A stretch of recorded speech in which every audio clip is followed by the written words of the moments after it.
What's happening to me? Okay.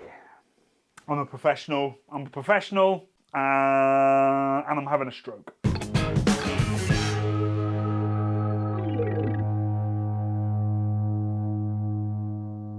Hello beer geeks, and probably people who hate beer geeks, judging by how our last blind taste test actually went. Now you may remember a couple of weeks ago we put live a video in which I tasted all the macro lagers, these big industrial lagers that I had for about a decade dismissed as rubbish, just to examine my biases, see if any of them were actually good and if I was being a snob.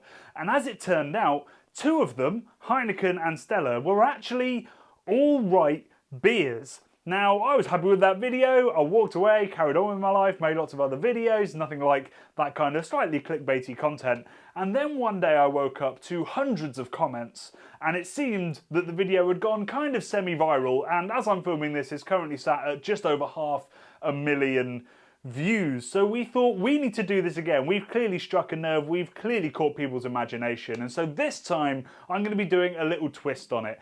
All the time in the comments at the moment, we've got people saying you should have tried this beer, or saying I can't believe you've never heard of this beer. And I'm like, no, I've heard of these beers, I just didn't include them because I consider them quite good. That's right, there are good macro beers. So this week I'm going to be testing through some of the beers that I consider good, some of the beers that you guys consider good. We've been onto Twitter, we've been onto our YouTube community page, we've been onto our Patreon forum, and of course we've looked in the comments of that last video to find the macro super available industrial lagers that are available in the UK that you guys think are good, and I'm going to be blind tasting them to see which ones are the best and how they compare to the beers that I considered bad just a few weeks ago.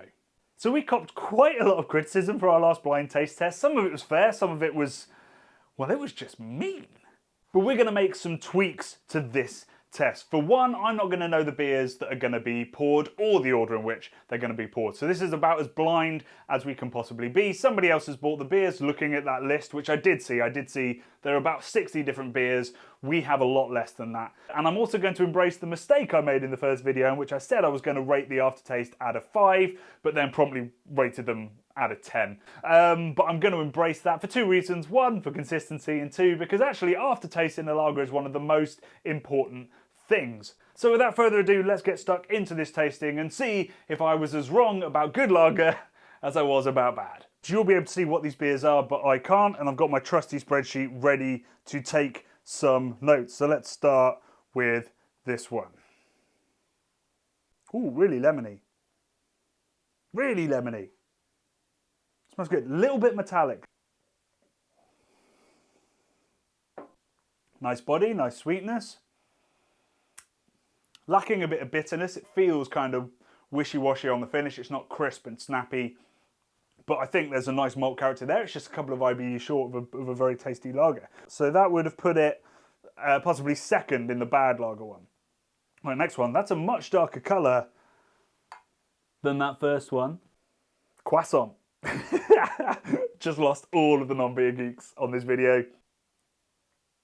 It's lighter, it's much less sweet, much drier, lighter, really fine carbonation, maybe a little bit low in carbonation. A lovely, crisp, lagery snap, so it still feels really refreshing. That's a nice beer. That would have won the last taste test, that with 23. Okay, let's have a look at this one. Whoa, really, really light in colour. There is a kind of lemony character, but it's more like lemonade kind of character. Really light, almost synthetic. Possibly skunky? Possibly skunked. Okay, so that just fades away to almost nothing in comparison to the first two. Much less kind of malt character, which I think is why that light lemon hop character feels a lot kind of thinner. Zero bitterness, but a nice crisp finish. And yeah, just possibly skunked, which I wouldn't expect from a real quality beer. You'd expect all of these good beers would be in brown glass, which stops the light getting in, which stops it skunking. So aroma, I'm going to have to knock a bit off. I'll give that a 6. You know, in fact, because that's skunking, I am going to go down to 5. Last one of the round. So again, really light and bright. Really, really pale, that one. A little bit more malt character, a little hint of citrus, I feel like. Maybe a bit grapefruity. It's lacking a bit of depth. It hasn't got a huge amount of kind of hop flavour, but also, you know, it's got a really, really light kind of German Pilsner kind of flavour to it. So not a lot of malt, not a lot of hop. It's like ultra crisp, crushable. But then it does have probably the most bitterness of the three. So 4 decent beers, 1 flaw in one of them, I think. Also all very different, which I also expected. You know, when you're making these really big industrial lagers that are probably less premium, the emphasis is on volume, on lighter flavours, on selling through as quickly as possible and appealing to the widest possible market. I expected them all to be the same. They're all going to aim for that similar market. These are probably made in different countries, made for different audiences, and all had subtle differences between them. But all of them were pretty good. Okay, round 2 and beer number 5. So that's got a toastiness to it. Kind of brown toast, lightly toasted toast. Not getting much hop character from that at all. So yeah, definitely a kind of crystallised sweetness to that. Loads of malt body, nice carbonation. Absolutely no bitterness, really. Just kind of slides away, and it's kind of nice because there's caramel and it's quite crisp. Sort of, it's got a snap to it that a lager yeast should have. But I wanted a bit more bitterness. I definitely want a bit more aroma. Right, next one. Slight metallic kind of vibes to it, again. But loads of honey, really honey kind of character. Kind of honey and brown bread kind of body to it. Really nice and sweet. Very low carbonation. Again, bordering too low. Not a lot of bitterness to it, but also it kind of works. It's a little bit richer than the other ones. Okay. This one's back to that kind of light lemon character that one of the first two had. The first 4 had. It smells a bit kind of muted, almost like... I'd almost say that's oxidation. It's kind of that dull caramel thing.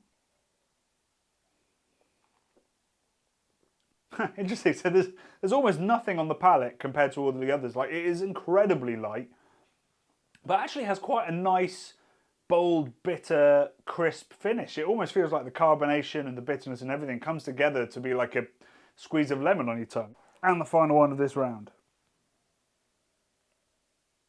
Wow, orange sherbet? Something sherbety going on there.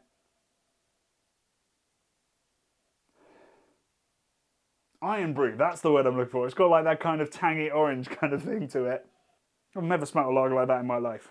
It's so weird how when you're doing a blind taste test and you have fewer expectations than you did, how often very strange aromas leap out at you.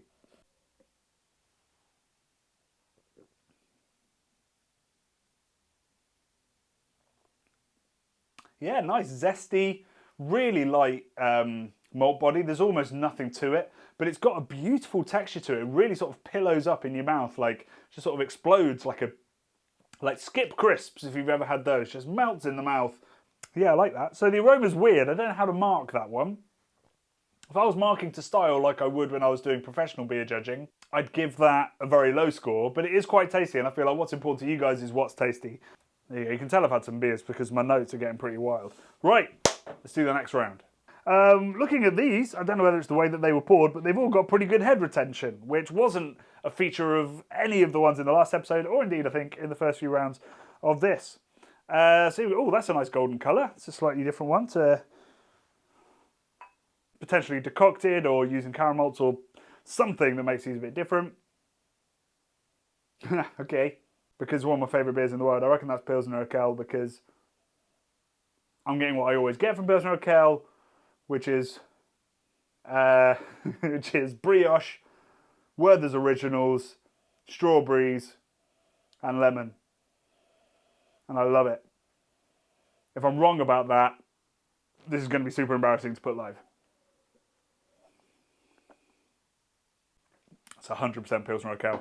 I was about to say, just before I put that in my mouth because I love it too quickly, I was going to say the real test will be whether there's 40 IBUs of bitterness, which is about 4 times that of just a standard industrial lager, like really high bitterness. You know, it's pretty high for a pale ale these days now that we've got New England brewing. So That has more bitterness than a whole round combined previously. Loads of bitterness, loads of sweetness to balance that out. It's butterscotch, it's grassy, it's lemony. I'm staking my career on that being Pilsner Urquell.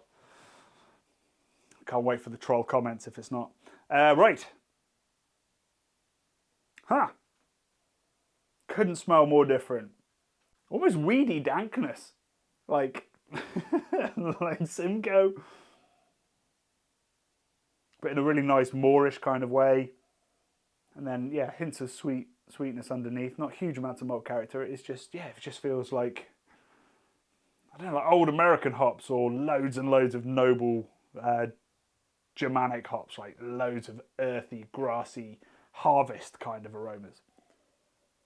Lovely and complex. Loads of like top notes of citric acid, of that kind of earthy, grassy, fresh grass kind of character to it, underpinned by lemon. White bread kind of character, really quite light on the actual malt character. It kind of feels like a German Pilsner for me. I wouldn't be surprised if that's, I'm trying to think of like Berliner Pilsner, something like that, like one of the good German Pilsners. Okay, next one. Synthetic-y, lemony thing. I think there was one earlier that was a bit like that. It's still quite alluring. I had the same with Corona in the last episode. It's like, I'm not wild about this aroma. Like, it makes me question it, but also I'm kind of drawn in. So really, really light. No real malt character to it. Completely fades away, but is very crushable and drinkable. Has that nice lemony character. No finish. No snap. No snap. So, oh, I haven't put enough numbers on my, on my spreadsheet, so I'll have to add to that after this one. Okay, you're going to have to bear with me. This smells of something really precise, and I can't think what it is. Drumstick lollies. Drumstick lollies?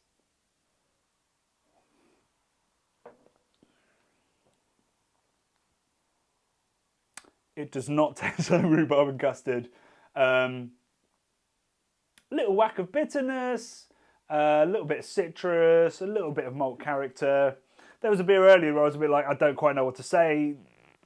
There's not a lot to it. It's a bit like that. So it's all rhubarb and custard up front and nothing to back it up.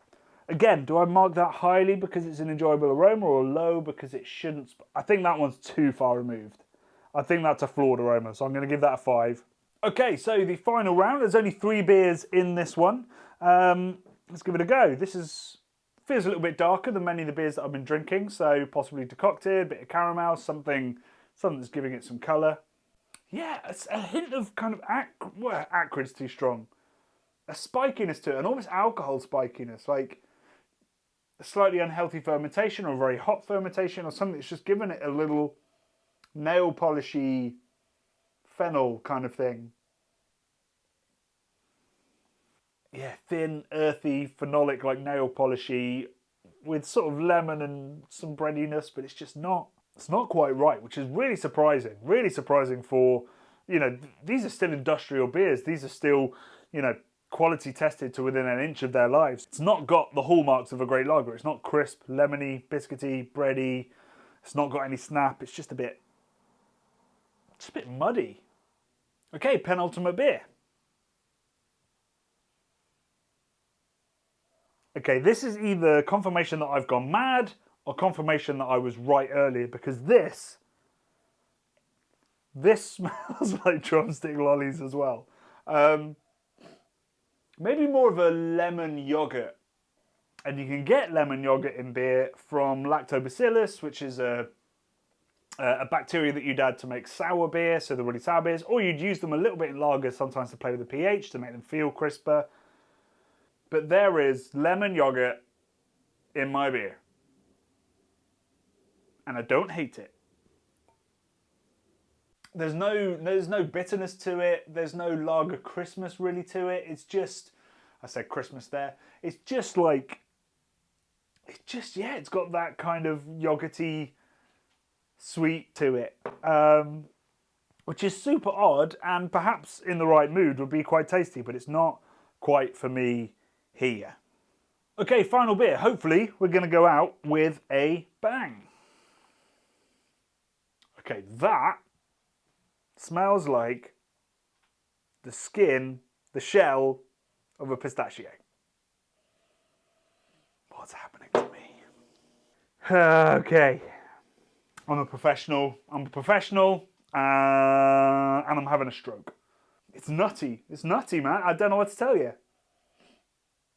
But it's got a really lovely malt depth to it, which is, nutty, brown bread, Schwarzbrot kind of thing going on. Very strange one. One of those ones that's quite tasty, but just not what we're expecting, what we're looking for. Okay, so the results are in. Before I dive into what was drunk and when and whether I guessed Pilsner Urquell correctly, the first thing I've got to note is that everything came in bottle. And I'm sure lots of these do come in can, but clearly when you go premium, you might be buying a bottle. We seem to think that bottle is premium, and certainly like bomber bottles as well. And actually that's entirely flawed. The can is definitely the best format for pretty much any style of beer, unless you're going into sort of mixed fermentation where there's going to be lots more fermentation happening. So that's something that I'm disappointed to see four beers in green, although I know that two of them are the beers that won the bad macro test, and I'm glad that those were put in there. The only beer in can is my beloved Pilsner Urquell, so that's good to see, and it was tasting great if I did indeed pick it out. So let's see. So that would have been beer 1, 2, 3, 4, 5, 6, 7, 8, 9. And beer number 9 was Pilsner Urquell. It doesn't take a genius to pick that out from these beers. Its bitterness is about twice what everything else is. It's also double decocted, so it would have loads of caramel character. And I'm wearing a t-shirt that says Zatech, which is the region that the Saaz hops are from. This is one of my obsessions, Pilsner Urquell. So I'm glad I picked it out. What was interesting is another Czech beer here, Staropramen, which lots of people said is delicious. I'm pretty sure that if that was the third from last, yeah, that came last. It was flawed. It was phenolic, which means that it had an unhappy fermentation. It had some real off flavours to it. It's also one of the ones in green bottle. What else did poorly? They put in Heineken twice. Okay. That's trying to trip me up, so I gave it 19. It went up one. Maybe the skunk blew off. Maybe I was just drunker by that point. Iron Brew from Asahi. That's a really interesting one.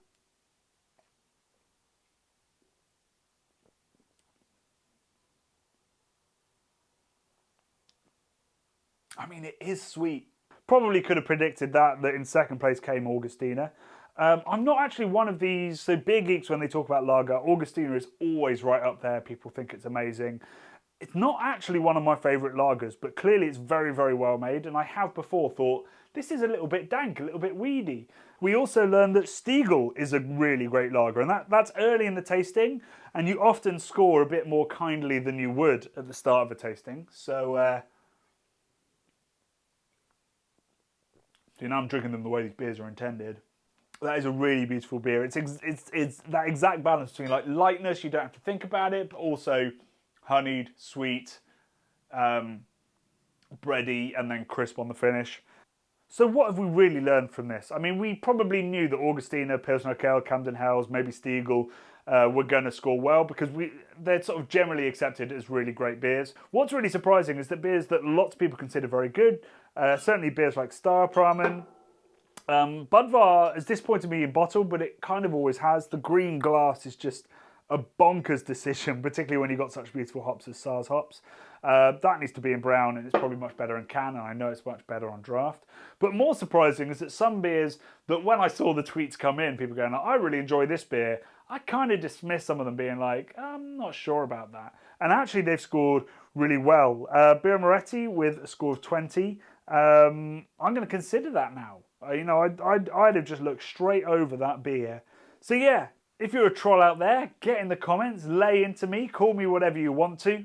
And everybody else, I'd love to hear what your favourite lagers are. What we're going to do with this series, now that we know that people enjoy it, is we're going to start expanding out and doing regional versions of industrial lagers to see what kind of culture we can pick up on from the different parts of the world according to their regional lagers of choice. So we'll do like an American big lager, we'll do a Japanese big lager, we'll do hopefully a Chinese big lager if we can get hold of things like snow, and maybe different parts of Africa as well, and try to learn something from the brewing culture that they have in these big industrial breweries. I think what I've learned here is that probably my prejudices were roughly correct, but I'm going to be drinking a little bit more Asahi, a little bit more Stiegel, and then if I'm after a cheeky sweet treat, a little bit of Asahi.